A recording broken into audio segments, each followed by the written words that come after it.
Before we begin, just like to say thank you to the Northern Western Regional Assemblies members and staff for giving me the opportunity to speak here today. My presentation today will be titled Impact and Opportunities from COVID-19. I'm John Daly and I'm the Economist of the Regional Assemblies of Ireland. So today's discussion is going to be broken down into three sections. Firstly, section 1 will look at the overall performance of the Northern Western region's economy prior to the outbreak of COVID-19 using GDP data.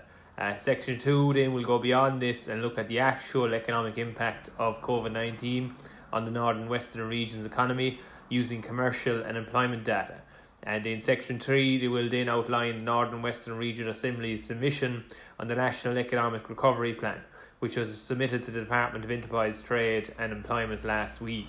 The submission itself essentially outlines our key priorities on ensuring an economic recovery can be achieved in the Northern Western region.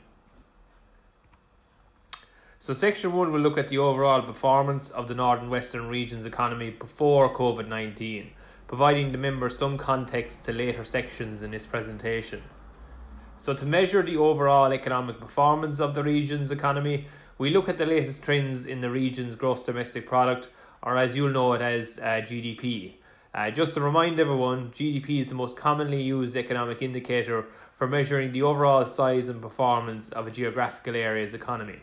What exactly does it measure? Essentially, a region's GDP measures the total value of goods and services produced by a region's economy, less the costs of producing those goods and services, plus net taxes on products and imports. GDP essentially captures all economic activity, recording everything from a region's consumer spending levels, investment by companies within the region, as well as government spending and net exports of that region. As per the latest figures, the Northern Western region's economy was valued at €22.1 billion in 2018, equating to €24,926 per head of population. This was below the corresponding state average of €66,716 as of 2018. Of the €22.1 billion, the West's economy was valued at €12.3 billion in 2018, equating to €26,105 per head of population, while the Borders economy was valued at €9.8 billion in 2018, which equated to €23,586 per head of population, which in actual fact is the lowest of the 8 sub-regions of Ireland. So as you'll see, figure 1 shows GDP per head of population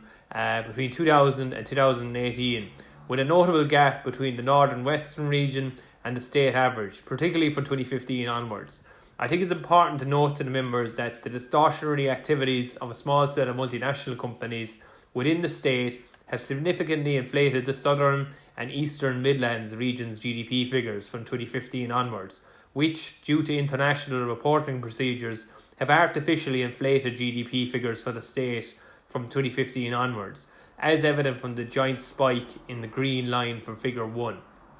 The Northern Western region's GDP figures seem to be unaffected by such distortions, and given that such distortionary activities would have little impact on the affected domestic economies of the Southern and Eastern Midland region, it is clear that the gap between GDP per head of population for the state as a whole and the Northern Western region has been artificially widened from 2015 onwards. That said, although the real gap between the state average and the Northern Western region is not as large as reported from 2015 onwards, trends in other economic indicators, as evident from the Region in Transition report, suggest that, in reality, the real gap is likely to be a somewhat larger version of the gap recorded in 2014, as you can see from figure 1 on the graph.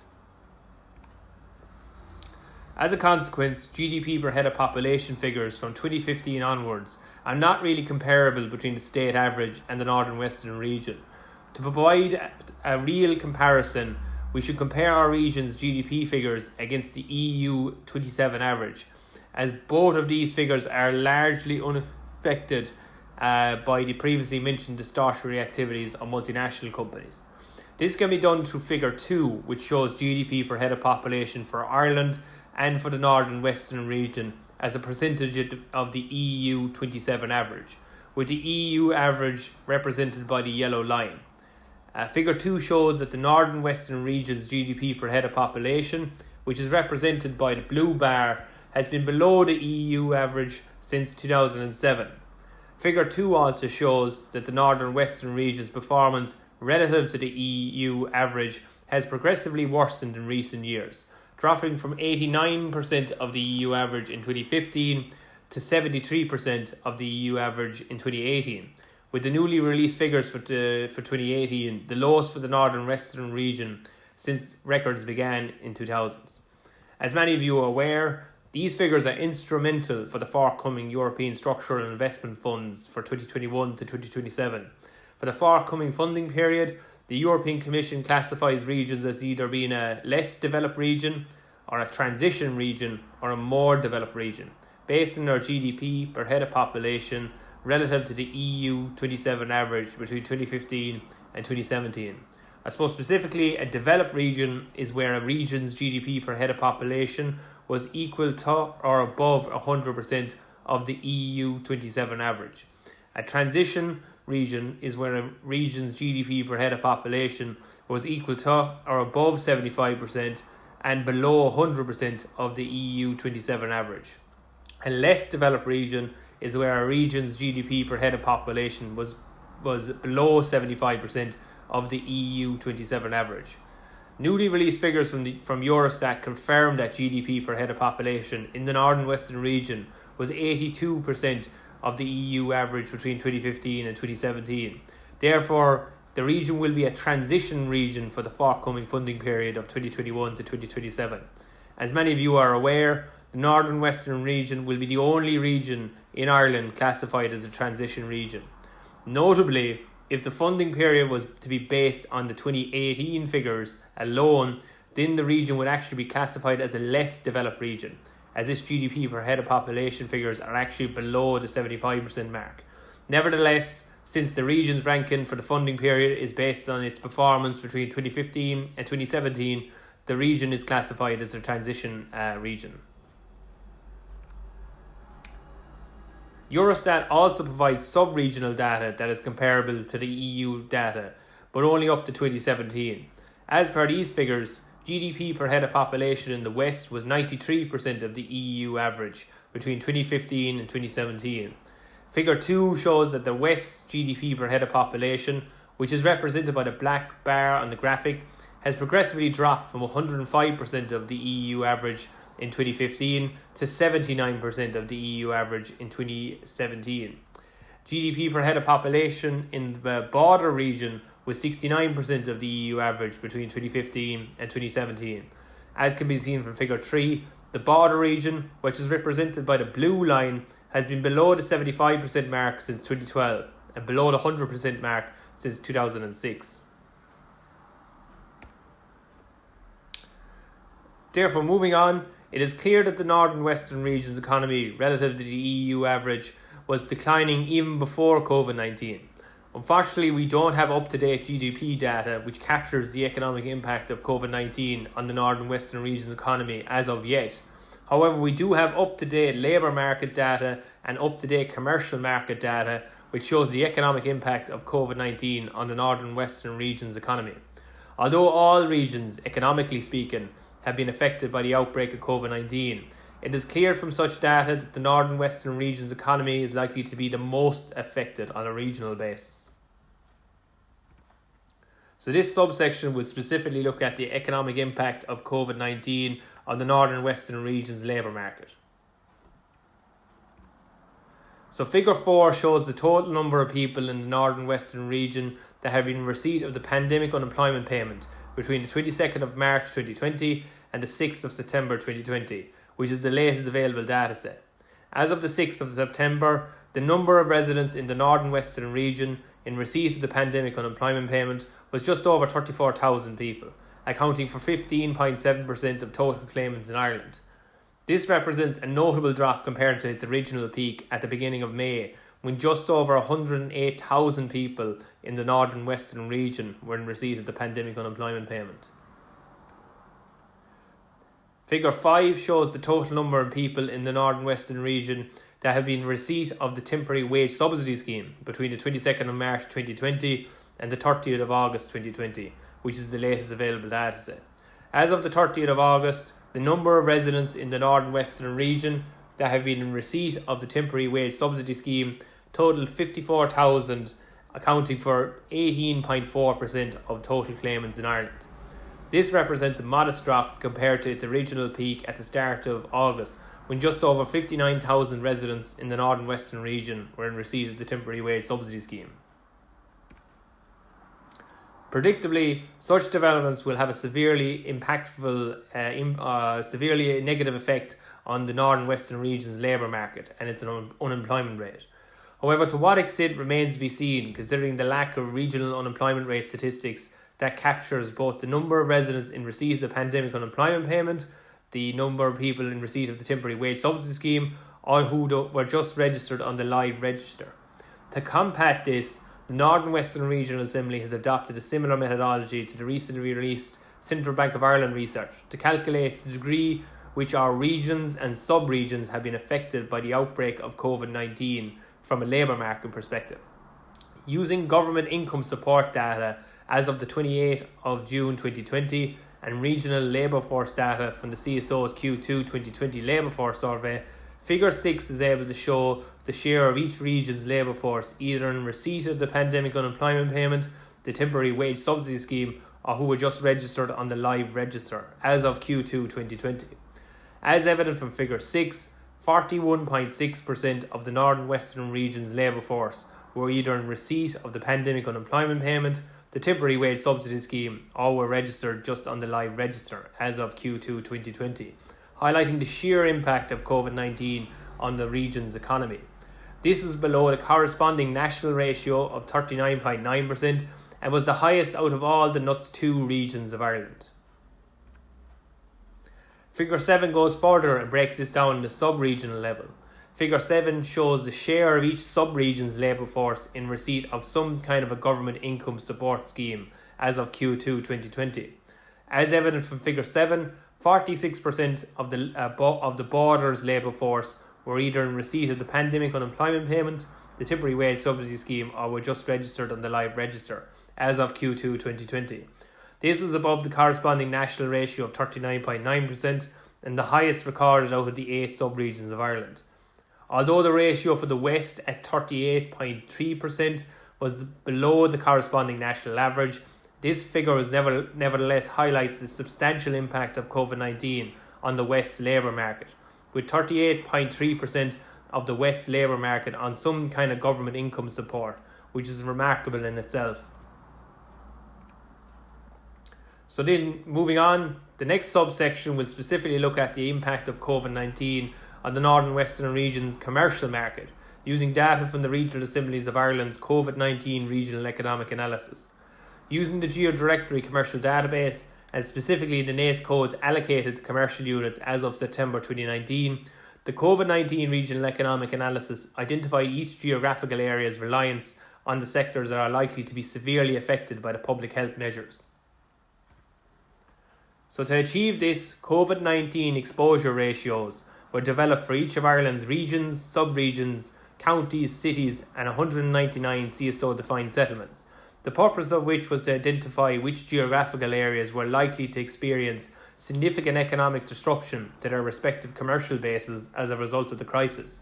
Specifically, a geographical area's COVID-19 exposure ratio represents the total number of its commercial units that were operating in the sectors likely to be worst affected by the coronavirus, as a share of its total commercial stock as of September 2019. Basically, the higher this ratio is for a geographical area, the more likely this geographical area is exposed to significant economic disruption as a result of the COVID-19 outbreak, as many firms in these sectors are likely to be severely impacted from the crisis. So Figure 8 shows the COVID-19 exposure ratios for the North and Western region and its sub-regions compared to the state average. As evident from Figure 8, the North and Western region recorded a COVID-19 exposure ratio of 48.6%. This means that 48.6% of the North and Western region's commercial units were likely to be operating in the worst affected sectors, implying that just over 16,000 businesses were likely to be severely impacted as a result of the outbreak of COVID-19 and due to the necessary public health measures. This was above the corresponding COVID-19 exposure ratio for the state as a whole, which was 46%, and the highest of the three NUTS 2 regions in Ireland. Furthermore, Figure 8 also shows that both sub-regions of the Northern Western region recorded COVID-19 exposure ratios above the national average, with the border region actually recording the highest COVID-19 exposure ratio of the 8 sub-regions of Ireland. Figure 9 goes further and shows the COVID-19 exposure ratios of the counties based in the Northern Western region. All 8 counties based in the Northern Western region recorded above average COVID-19 exposure ratios, with the highest exposure ratio in the region recorded in Donegal, with 50.6% of its businesses likely to be severely impacted as a result of the public health measures. This is followed by Cavan at 50.5% and Mayo at 49.7%. Out of the 11 regional growth centres and key towns outlined in the Northern Western Regional Assemblies recess, 8 registered COVID-19 exposure ratios above the national average, namely Carrick-on-Shannon, Athlone, Castlebar, Letterkenny, Cavan Town, Ballina, Roscommon Town and Monaghan Town, while Galway City and suburbs also recorded an above average ratio as evident from Figure 10.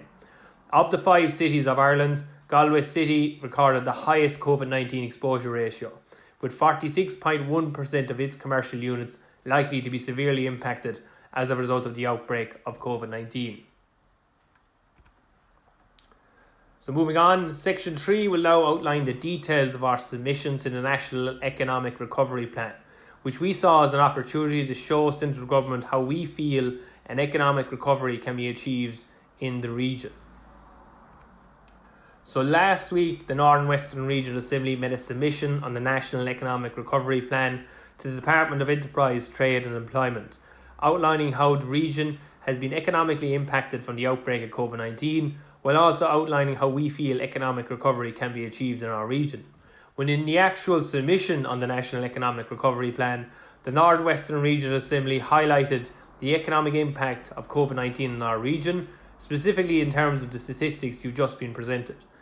Furthermore, we highlighted how the economic recovery can be achieved in our region, specifically outlining 24 high-level priorities that we feel need to be carried out in order to ensure a sustainable and inclusive economic recovery can be achieved in our region. So the priorities that we outlined in the submission to the department were categorised by our ambitions of the recess, namely for the region to become a vibrant region, a connected region, an inclusive region, a region with high quality infrastructure and a natural region. While our priorities were also based on our spatial strategy, which is based on people and places. In doing so, the submission aims to align the spatial and economic objectives of the Northern Western Regional Assembly's recess with the priorities of the forthcoming National Economic Recovery Plan. The aim of the submission is to ensure that any economic recovery will be in line with the vision and objectives of the recess, allowing the region to recover, but also allowing it to become a more urban, smart, specialised and green region.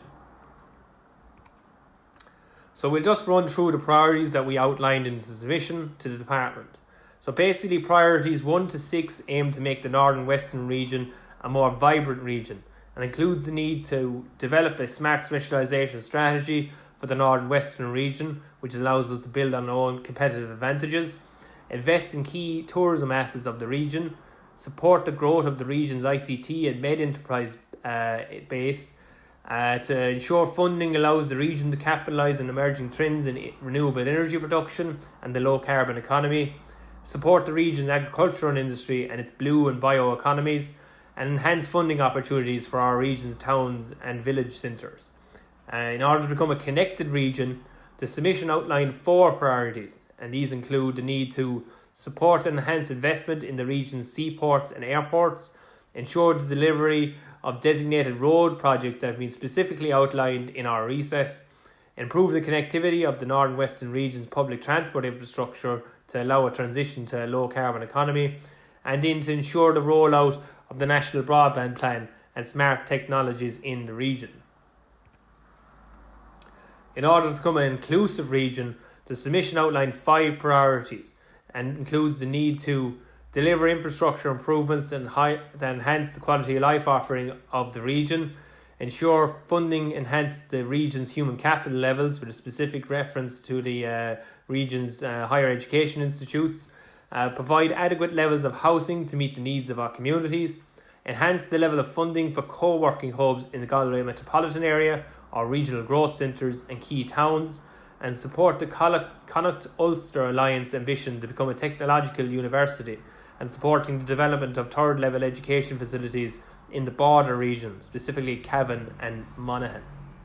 And in order to fulfil our infrastructure ambition, the submission outlined 4 priorities and includes the need to facilitate the delivery and expansion of natural gas infrastructure throughout the region, support and enhance investment in the region's water and wastewater infrastructure, invest in electricity transmission network in the region, and ensure additional infrastructure investment allows for a transition to a low carbon economy.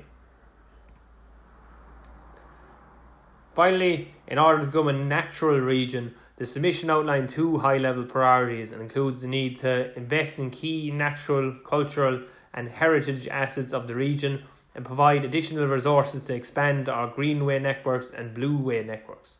And in order to meet the objectives of our spatial strategy, the submission outlined 3 priorities and includes the need to provide investment in infrastructure necessary to enable the delivery of housing stock in line with the compact growth targets of our recess and the National Planning Framework, and ensure urban and rural regeneration funding schemes are aligned to the spatial objectives of the recess. And then finally, we want to ensure Irish Water provide targeted enabling investment in smaller towns and villages to facilitate population growth, their regeneration, and specifically through the development of brownfield and service sites. Ultimately, by focusing on these priorities, the submission aims to align the spatial and economic objectives of the Northern Western Regional Assemblies recess with the priorities of the forthcoming National Economic Recovery Plan. So 3 points to summarise the entire presentation. Number 1, it is clear that the Northern Western region's overall economy relative to the EU average was declining before COVID-19, with its GDP per head of population figures progressively dropping from 89% of the EU average in 2015 to 73% in 2018, which was the latest available year. This is reinforced by information on other economic indicators in the Region in Transition report. Number 2, although all regions, economically speaking, have been affected from the outbreak of COVID-19, it is clear from such data that has been presented here today that the Northern Western region's economy is likely to be the most affected on a NUTS 2 level. And then finally, number 3, the Northern Western Regional Assembly has made a submission on the National Economic Recovery Plan, outlining the economic impact of COVID-19 on the Northern Western region's economy and how we feel an economic recovery can be achieved in the region. So thanks again for the opportunity to speak here today, and happy to go from here.